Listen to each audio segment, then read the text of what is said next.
Hello दोस्तों, आज की इस वीडियो में हम बात करेंगे उत्तराखंड के चमोली जनपद में स्थित वंशी नारायण मंदिर के बारे में। और यह उत्तराखंड में स्थित एकमात्र ऐसा मंदिर है जो मात्र रक्षाबंधन के दिन ही खुलता है, यानी कि 365 दिनों में से मात्र एक दिन रक्षाबंधन के दिन इस मंदिर के द्वार खोले जाते हैं प्रातः काल में, तथा संध्या काल में या सूर्यास्त के समय इसके कपाट बंद कर दिए जाते हैं। आप स्क्रीन पर देख सकते हैं वंशी नारायण मंदिर, जो कि चमोली जनपद में समुद्र तल से 12,000 फीट की ऊंचाई पर स्थित है, तथा यह चमोली जनपद की उर्गम घाटी में स्थित प्रसिद्ध मंदिर के रूप में भी जाना जाता है, जिसके कपाट सिर्फ वर्ष में एक ही दिन खुलते हैं, रक्षाबंधन के दिन। और यहाँ पर ऐसी मान्यता है कि कुंवारी कन्याओं के द्वारा तथा विवाहित कन्याओं के द्वारा वंशी नारायण को राखी बांधी जाती है, और राखी बांधने के साथ ही वंशी नारायण भगवान विष्णु का जो रूप है वह उन विवाहित लड़कियों की या जो कुंवारी कन्याएं हैं उन्हें रक्षा करते हैं। और सूर्यास्त के बाद मंदिर के कपाट एक साल के लिए बंद कर दिए जाते हैं। अगर दोस्तों आप चमोली के वंशी नारायण मंदिर में जाना चाहते हैं तो चमोली जिले के उच्च हिमालयी क्षेत्र में स्थित वंशी नारायण मंदिर तक पहुंचना बिल्कुल आसान खेल नहीं है। जिला मुख्यालय गोपेश्वर से उर्गम घाटी तक वाहन से पहुंचने के बाद आगे आपको 12 किलोमीटर का पैदल सफर तय करना पड़ेगा, और 5 किलोमीटर दूर तक फैले मखमली घास के मैदानों को पार कर आपके सामने नजर आता है वंशी नारायण मंदिर, जो कि पहाड़ी शैली या कत्यूरी शैली में निर्मित माना जाता है। और लगभग 10 फुट ऊंचा यह मंदिर, जिसमें भगवान विष्णु की चतुर्भुज मूर्ति विराजमान है। परंपरा के अनुसार यहाँ के मंदिर के पुजारी राजपूत हैं, और वर्तमान पुजारी कलगोट गांव के बलवंत सिंह रावत ऐसा कहते हैं दोस्तों कि वामन अवतार धारण कर भगवान विष्णु ने दानवीर राजा बलि का अभिमान चूर कर उसे पाताल लोक भेजा। बलि ने भगवान से अपनी सुरक्षा का आग्रह किया। इस पर श्री हरि विष्णु स्वयं पाताल लोक में बलि के द्वारपाल हो गए। ऐसे में पति को मुक्त कराने के लिए देवी लक्ष्मी पाताल लोक पहुंची और राजा बलि के राखी बांधकर भगवान को मुक्त कराया। साथ ही दोस्तों किंवदंतियों के अनुसार पाताल लोक से भगवान इसी मंदिर में प्रकट हुए थे, इस कारण इसे वंशी नारायण मंदिर के रूप में भी जाना जाता है। इसकी एक अन्य कथा और भी है।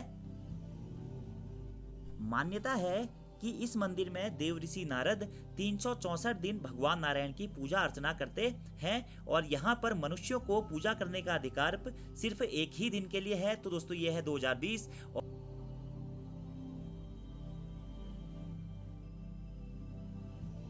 सिर्फ मनुष्यों को यहाँ पर पूजा अर्चना करने का अधिकार है। बाकी अन्य दिन ऐसा माना जाता है कि देवर्षि नारद यहाँ पर भगवान विष्णु की पूजा करते हैं। और सिर्फ रक्षाबंधन के दिन ही दोस्तों इस वंशी नारायण मंदिर के कपाट खोले जाते हैं, जहां पर विवाहित तथा अविवाहित महिलाएं भगवान विष्णु को अपने भाई के रूप में रक्षाबंधन बांधती हैं, राखी बांधती हैं, और भगवान विष्णु अपने भाई के रूप में उनकी प्राणों की रक्षा करते हैं तथा उन्हें आशीर्वाद देते हैं। और इस मंदिर का निर्माण काल 6वीं शताब्दी से लेकर 8वीं सदी के मध्य में माना जाता है। और पौराणिक मान्यताओं के अनुसार ऐसा भी माना जाता है कि इस मंदिर का निर्माण पांडव काल में हुआ था।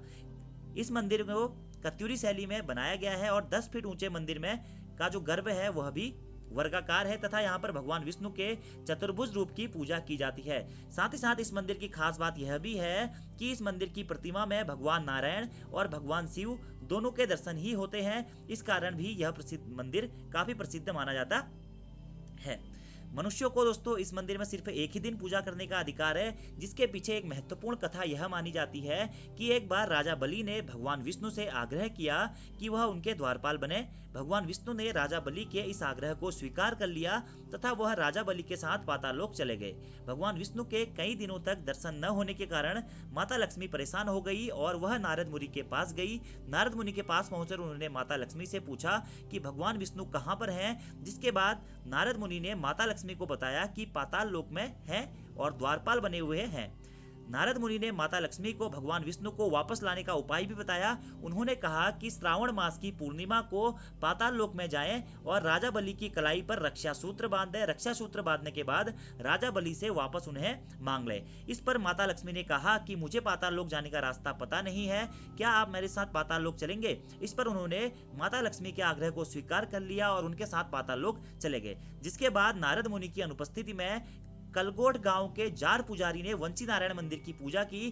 तब से ही यह परंपरा प्रचलित चली आ रही है कि वर्ष में सिर्फ एक ही दिन रक्षाबंधन के दिन यानी कि श्रावण मास की पूर्णिमा के दिन ही कलगोट गांव के पुजारियों को यहाँ पर पूजा करने का अधिकार है, और बाकी 364 दिन भगवान नारद यहाँ पर भगवान विष्णु की पूजा करते हैं। इसके बाद माता लक्ष्मी तथा नारद मुनि पाताल लोक में प्रवेश करते हैं तथा राजा बलि की कलाई पर माता लक्ष्मी के द्वारा रक्षा सूत्र बांधा जाता है तथा माता लक्ष्मी के द्वारा रक्षा सूत्र कलाई पर बांधने के पश्चात राजा बलि से अपने पतिदेव भगवान विष्णु को उनके द्वारपाल से आजाद करने का आदेश भी माना जाता है, जिसके बाद राजा बलि लक्ष्मी को वरदान देते हैं तथा भगवान विष्णु को वहां से मुक्ति भी दे देते हैं। इसके पश्चात दोस्तों ऐसा माना जाता है कि भगवान विष्णु ने वंशी नारायण मंदिर में ही सीधे पाताल लोक से अवतरित हुए थे, इस कारण यह मंदिर काफी प्रसिद्ध माना जाता है। और रक्षाबंधन के दिन ही कलगोड गांव के प्रत्येक घर से भगवान नारायण के लिए यहाँ पर मक्खन भी आता है और इसी मक्खन से यहाँ पर प्रसाद भी तैयार होता है तथा श्रावण मास पूर्णिमा पर